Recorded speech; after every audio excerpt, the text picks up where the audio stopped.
El Señor esté con ustedes. Y con tu espíritu. Lectura del Santo Evangelio según San Mateo. Gloria a ti, Señor.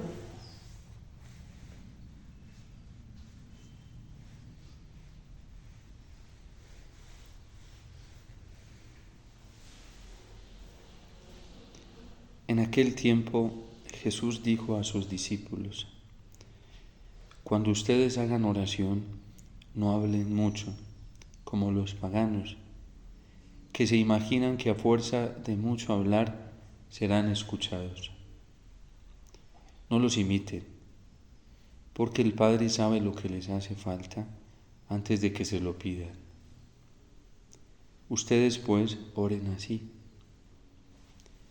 Padre nuestro que estás en el cielo, santificado sea tu nombre, venga a tu reino, hágase tu voluntad en la tierra como en el cielo. Danos hoy nuestro pan de cada día. Perdona nuestras ofensas, como también nosotros perdonamos a los que nos ofenden. No nos dejes caer en la tentación y líbranos del mal. Si ustedes perdonan las faltas a los hombres, también a ustedes los perdonará el Padre Celestial. Pero si ustedes no perdonan a los hombres, tampoco el Padre les perdonará a ustedes sus faltas. Palabra del Señor. Gloria a ti, Señor Jesús.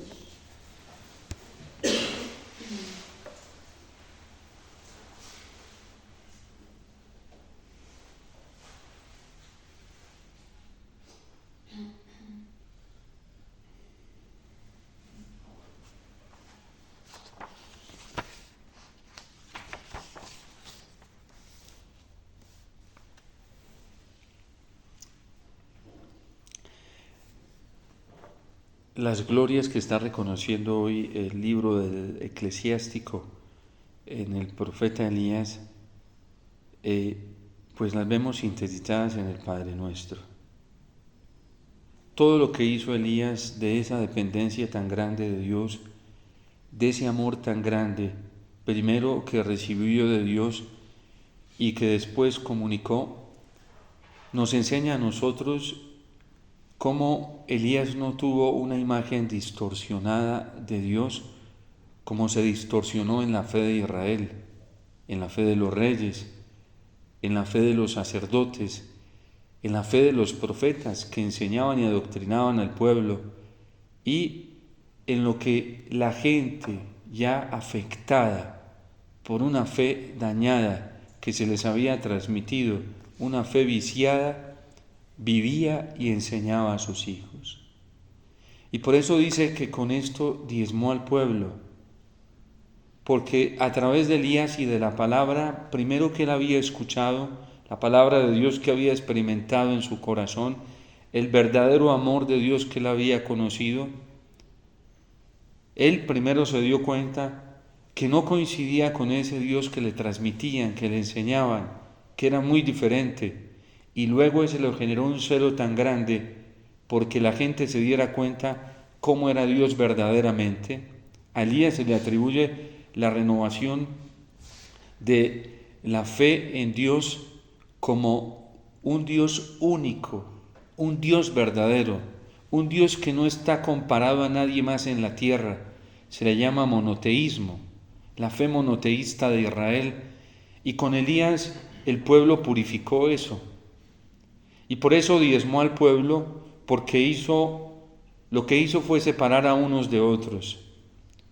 Estos que viven esto son verdaderamente hijos de Dios.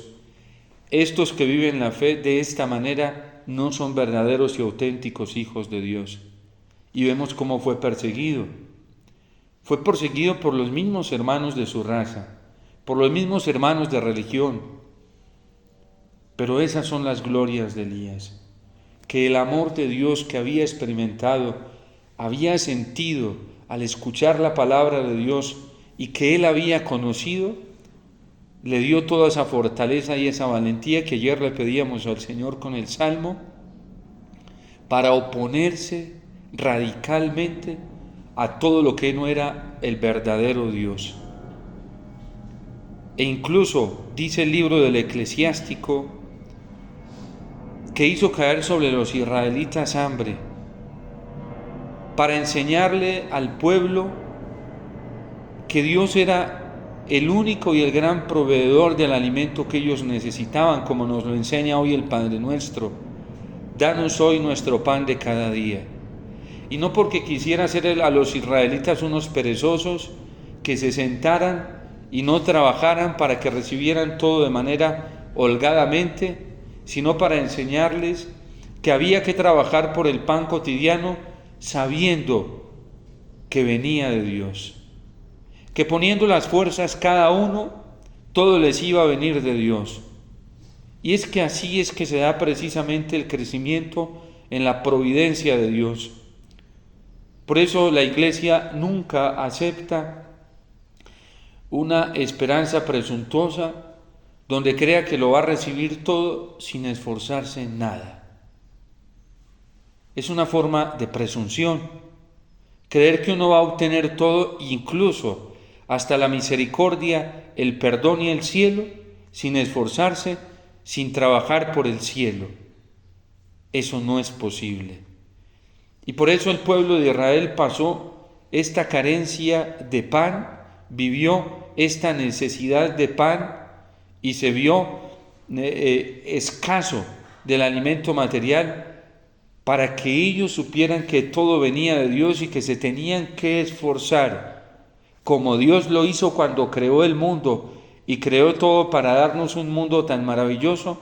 De la misma manera, ellos tenían que esforzarse, primero incitados por el amor de Dios y luego sabiendo que poniendo su esfuerzo, todo lo iban a recibir de Dios. Con el celo diezmó a los israelitas. ¿Por qué los diezmó? Porque les enseñó que la forma de vivir el reino de Dios como ellos lo estaban viviendo no era la adecuada. El rey Ahab vivía como un representante de Dios ante el pueblo. Había sido un gobernante escogido y ungido por Dios, pero le enseñó a Elías que este rey no estaba extendiendo un reinado según el reinado de Dios, según el reinado de su palabra. Y por eso el pueblo se fue diezmando y se fue separando. En el nombre del Señor cerró las compuertas del cielo e hizo que descendiera 3 veces fuego de lo alto. ¿A qué se refiere la palabra de Dios? Que la palabra de Elías fue un horno purificador para la fe de los israelitas. Su palabra se convirtió en fuego que los quemaba y hacía arder el corazón de en algunos de dolor, porque no estaban viviendo una fe según Dios, según su palabra. En otros, un fuego de pasión por Dios, porque querían ser fieles a Dios, en unos cuantos. Esto fue Juan Bautista en el Nuevo Testamento. De hecho, en Malaquías el Señor promete que Elías va a venir nuevamente. Y Cristo lo confirma en el Nuevo Testamento diciendo que Juan Bautista fue Elías que pasó. Juan Bautista, sobre todo su predicación, se convirtió en una inconformidad para muchos, pero también se convirtió en una bendición de esperanza para otros. Porque Juan fue una luz para aquellos que querían vivir fielmente para Dios y encontrar al verdadero Dios, pero también fue una piedra de tropiezo, una lejía que quemaba las pretensiones erróneas de quienes vivían una fe amañada. Qué glorioso eres, Elías, por tus prodigios. ¿Quién puede jactarse de ser igual a ti? Tú resucitaste del sepulcro muerto, lo arrancaste de la muerte por la palabra del Altísimo. Toda la confianza de Elías se basaba en la palabra del Señor. Y por eso vamos a seguir escuchando. Dice, tú llevaste a la ruina a los reyes que no vivían según Dios, a la muerte a los príncipes en su lecho. Y aquí cuando está hablando de los príncipes se refiere precisamente a toda esa casta sacerdotal que era la encargada del culto religioso en Israel. Y aquí dice, los llevaste a la muerte.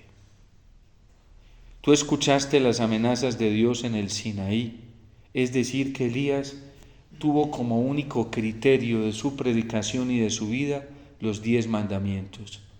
El Sinaí hace referencia a la ley que había recibido Moisés de parte de Dios y que Dios había escrito con su dedo, que no la había escrito Moisés, eran los 10 mandamientos.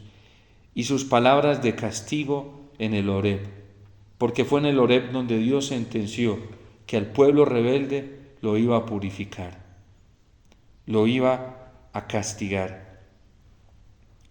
Y ya las glorias de Elías, cómo es arrebatado el cielo, como una recompensa a su fidelidad. Esto nos enseña una cosa muy linda. Esto que está cantando el Salmo, que al fin de cuentas el único que reina en toda la tierra es el Señor.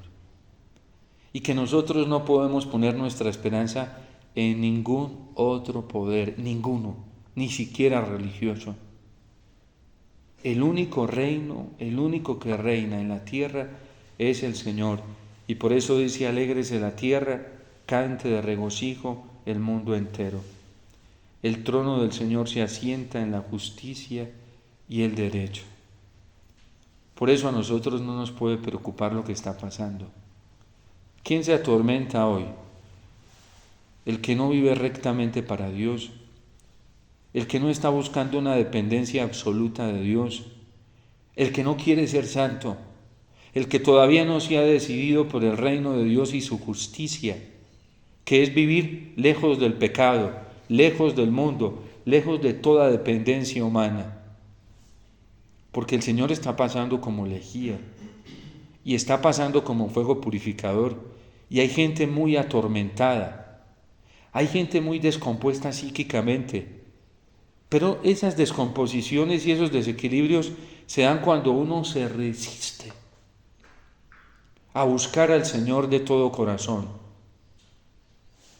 Y por eso el salmista llama a la alegría, porque quien está buscando al Señor de corazón, verdaderamente quiere el cielo, quiere la vida eterna y no le importa otra cosa más que la salvación eterna, y sabe y tiene la certeza de que el Señor se la va a dar. No le importa las cosas de este mundo. No se esclaviza a nada en este mundo, ni siquiera a sus propios criterios. Cuando alguien sabe que tiene a Dios como Padre, ¿de qué se tiene que preocupar? Ni siquiera se tiene que atormentar de cómo piensa la vida, porque al fin de cuentas este Padre es el que le va a orientar y le va a enseñar correctamente el destino de cada día, el minuto de cada día, la hora de cada día. Y por eso bellamente nos dice el Señor, cuando vayan a orar, no hagan como los paganos que creen que repitiendo muchas cosas van a lograr su cometido. Cuando ustedes recen, no repitan muchas palabras, sean simples. Miren, lo que Dios está haciendo en este tiempo es fabuloso. Está diezmando a los cristianos, está diezmando a la iglesia. Y claramente hoy vemos dentro de la iglesia 3 tendencias muy marcadas. Dentro de esta misma iglesia, unos que haciendo un mal uso de la libertad que Dios les ha dado, se están aprovechando para pedir la aprobación de todo y vivir un libertinaje moral, inmoral, dentro de la iglesia, en nombre de Dios y de la fe. Todos aquellos que en nombre de la misericordia, de la compasión, del amor de Dios, admiten el pecado, lo promueven, admiten la maldad, la promueven en cualquier grado. Eso es relativismo, eso es libertinaje, y San Pablo advierte: no hagáis mal uso de esta libertad para el pecado, para el mal. Ya lo hemos dicho muchas veces. Lo que están haciendo tantos católicos en nombre de Dios, promoviendo el mal, que es que porque es menor, aceptando el mal, que es que porque es sacerdotes, obispos, pastores, teólogos, supuestamente autoridades espirituales que lo único que están haciendo es pervirtiendo al pueblo de Dios. Y a ellos les habla Elías, a ellos les habla el testimonio de Elías, que nunca admitió el mal en ningún grado en su vida, nunca admitió el pecado en ningún grado en su vida, ni lo promovió, al contrario, lo condenó y se convirtió en lejía. Ese es un grupo, una tendencia muy fuerte dentro de la iglesia, que promueve en nombre de Dios, en nombre de su misericordia, en nombre del amor, profanando el amor y la misericordia de Dios, admite el pecado, lo promueve, lo justifica en la vida cristiana. Eso no es evangélico, eso es del anticristo, eso es perverso, y eso ha invadido el criterio y el corazón de miles de católicos, muchísimos. Vuelvo y lo repito, incluso obispos, sacerdotes, cardenales, laicos. Está otro grupo, también movidos por la soberbia, que están haciendo la justicia en la iglesia por su propia cuenta. Y al modo gnóstico se creen los elegidos, el remanente fiel, y se han instituido así, como si ellos fueran la autoridad suprema para reformar y transformar la iglesia. Unos que la pretenden transformar y reformar a partir del relativismo y del pecado, y otros que la pretenden reformar también justificándose de que es Dios quien los ha escogido y los impulsa a esto a través de la agresividad, de la desobediencia, de la rebeldía, de su propio criterio, de su propio capricho, haciéndose llamar remanentes fiel, que fiel no tiene nada, porque serían obedientes a la palabra del Señor. Y harían lo que hoy el Padre Nuestro nos está enseñando. Y estos van esclavizando a la gente con una cantidad de plegarias, de rezos, de piedades que ni siquiera están promovidas y aceptadas por la iglesia, y cargan a la gente y la desgastan, y les infunden miedo, y les infunden terror, y así esclavizan la conciencia de tantas personas. Esta es una segunda tendencia hoy dentro de la iglesia. Podríamos llamarlo en palabras más actuales, sobre todo para aquellos que tienden a ser como un poco intelectuales, el progresismo y el tradicionalismo. El liberalismo dentro de la iglesia y una ultraortodoxia terrible, que se vuelven legalistas y no tienen compasión de nada, y parece que los únicos que se van a salvar son ellos. Y parece que Dios solamente hace salir el sol para ellos. Y parece que Dios solamente hace llover para ellos. Esto no está definido jurídicamente, sino que la gente, en su modo de vivir la fe, está viviendo esto, y se tiran o para un extremo o para otro. Pero ¿dónde está el centro? La fidelidad de Elías. O lo que hoy Jesús nos está enseñando en el Padre Nuestro. Ustedes, cuando vivan dependientes de su Padre. No se tomen la justicia por su propia cuenta, ni aprueben todo mal y pecado, ni aprueben el mal y el pecado. Digan: santificado sea tu nombre. Porque decir que el nombre de Dios es santo, puro, es restablecer en el corazón la auténtica imagen de un Dios que nunca quiso el pecado, que nunca admitió el pecado en su voluntad, en su proyecto para nosotros, que no fue parte de su plan, porque de Dios todo lo que sale es santo. Hasta el hombre, creado a imagen y semejanza suya, salió santo de su corazón, porque Dios no crea nada malo. santificado sea tu nombre. Es que decir santificado sea tu nombre también equivale a decir que yo debo vivir según esa relación filial, según es mi Padre. Por ahí hay un dicho que dice que de tal palo, tal astilla. Si nosotros somos hijos de Dios, si nosotros vivimos en esa relación filial, ¿qué tiene que brotar de un cristiano? Tiene que emanar de su vida lo que hay en el corazón de Dios. Pero el pecado lo desfigura todo. Es la maldad la que desfigura ese efecto del amor de Dios en nosotros los cristianos. Dios es celoso porque no quiere que su pueblo caiga en el pecado de la idolatría, caiga en el pecado de las dependencias de este mundo y toda su esperanza la tenga puesta en Él. Venga tu reino. ¿Y qué hay en ese reino? San Pablo lo describe en la primera carta a los Corintios. Es paciente, es bondadoso, es servicial, no se irrita, no se alegra con la injusticia, se alegra con la verdad. Todo lo cree, todo lo espera, todo lo excusa. Es el reino del amor de Dios. Y la paz va a reinar cuando nosotros vivamos en esa gracia del amor. Por eso Santa Teresita decía que ella ya había encontrado su camino en la iglesia y era el amor. Porque el amor es el que purifica el corazón. El Papa Benedicto XVI en su encíclica Deus Caritas Es, precisamente nos enseñaba eso, que Dios no destruye el amor humano, Dios purifica el amor humano con su ágape, con su entrega, con su donación, lo limpia de todo pecado. Esto porque cuando hay quienes hablan del amor, admitiendo y aplaudiendo el pecado, estos contradicen la esencia misma del amor, que es puro. Ese reino es un reino de perdón, de misericordia,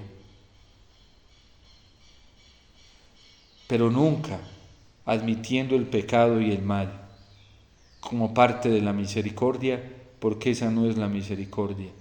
Y nunca tampoco yéndose al otro extremo de condenar a todo el mundo y decir que la salvación solamente es para unos cuantos. Dios quiere que todos los hombres se salven y lleguen al conocimiento de la verdad. Y la gente sabe que hay grupos laicales que son así, que tienen condenada a la gente ya en vida, porque les dicen: si tú te sales de aquí, te vas a desconvertir. Si tú no vives lo que nosotros hemos enseñado aquí, vas a caer en el pecado. Y viven en el pecado muchos de ellos, esclavos del pecado, son esclavos del mal. ¿Cómo es posible que la gente por miedo, esté ahí creyendo que está siguiendo al Señor? No, ellos están lejos del Padre. El tercer grupo son los que dependen en todo de Dios, como Elías les son fieles a Dios, como Elías dependen de la instrucción del Señor, como Elías condenan también todo lo que no es Dios y con ese celo se apartan de todo lo que no es de Dios. Nosotros tenemos que pedirle al Señor que purifique esas falsas imágenes de cristianismo hoy en nosotros, porque nos hemos llenado de una falsedad de fe durante todos estos años. El Papa Pío XII lo venía advirtiendo, Pablo VI, el Papa Juan Pablo II. De hecho, el Papa Juan Pablo I en su poco tiempo de pontificado quería purificar la Iglesia de esta falsa imagen de Dios. Algunos dicen que por eso lo mataron y que incluso lo mataron, ¿sí? El Papa Benedicto también se esforzó como Elías por purificar a la Iglesia de esta falsa imagen del amor de Dios. El Papa Francisco, con todos los peligros y amenazas que lo acechan continuamente, que son muchas y muy cercanas que las tiene, se está esforzando por purificar a la iglesia de una falsa imagen de Dios, de una falsa imagen del Padre. Y lo empezó haciendo con nosotros los sacerdotes, porque nos dijo, Dios no es esa imagen que están mostrando muchos sacerdotes, una imagen de abuso de autoridad, que se ha visto en los obispos, que se ha visto incluso en cardenales, que el Papa ha sancionado y que lo ha hecho muy valientemente. Que una falsa imagen de Dios que se ha metido en el corazón y en la enseñanza de muchos sacerdotes, diáconos, de muchos religiosos y religiosas. Ese no es el reino de Dios. Y por eso hay una necesidad al interno de la iglesia de una purificación, de una reforma. Y por eso le pedimos al Señor todos los días que venga. Ven, Señor Jesús. Le decimos en la Eucaristía, Maranatá, ven pronto para que purifiques esto. Porque con todo el esfuerzo que han hecho los papas, esta reforma la va a hacer es el Señor. Esta purificación la hace es la palabra del Señor. Y Él es el que está comenzando a pasar. Alguien me decía, Padre, yo creo que ya estamos en los tiempos de purificación. Y yo pienso siempre en eso. Nosotros todavía no aguantamos. No lo aguantamos. Dios solamente levantó la esquinita del tapete y nos dio pánico. ¿Cómo será cuando lo levante todo?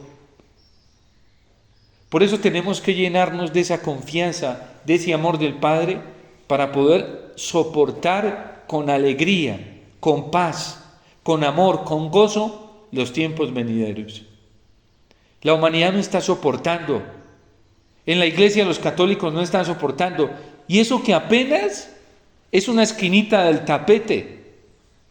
¿Cómo será cuando lo levante todo? Que lo va a levantar. Porque el catecismo nos enseña, valiéndose de todo el magisterio eclesial a lo largo de estos 2000 años y de la palabra del Señor, que va a venir una purificación muy fuerte para la iglesia. Y va a ser la última prueba. Y lo que va a ser sacudida va a ser la fe de numerosos creyentes. Si hoy ya hay apostasía así. Por eso nosotros tenemos que amar la pureza doctrinal. Tenemos que amar la pureza litúrgica.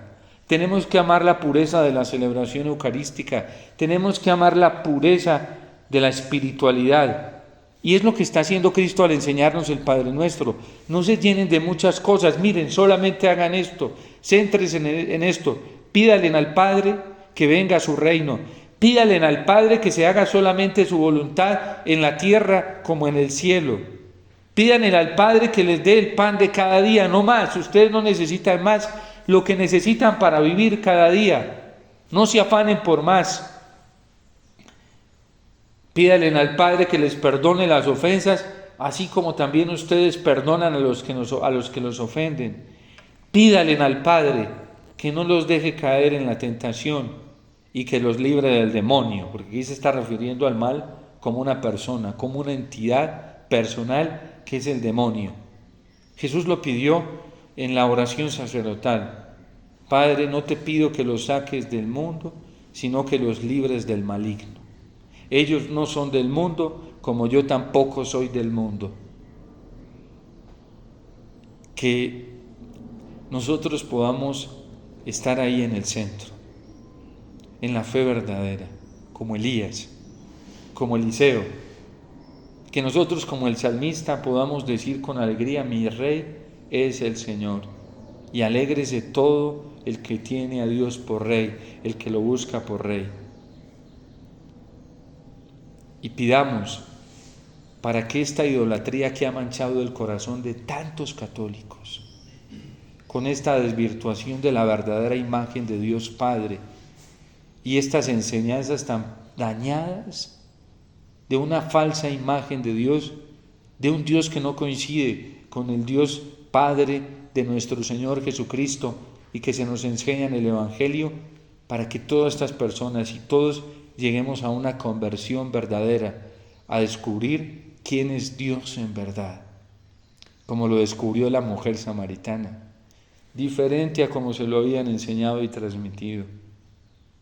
Y por eso fue capaz de dejar el cántaro y todo, como lo descubrió la mujer cananea, que por eso se aferró a él y le suplicaba y se postraba y le seguía pidiendo y no quiso soltarlo.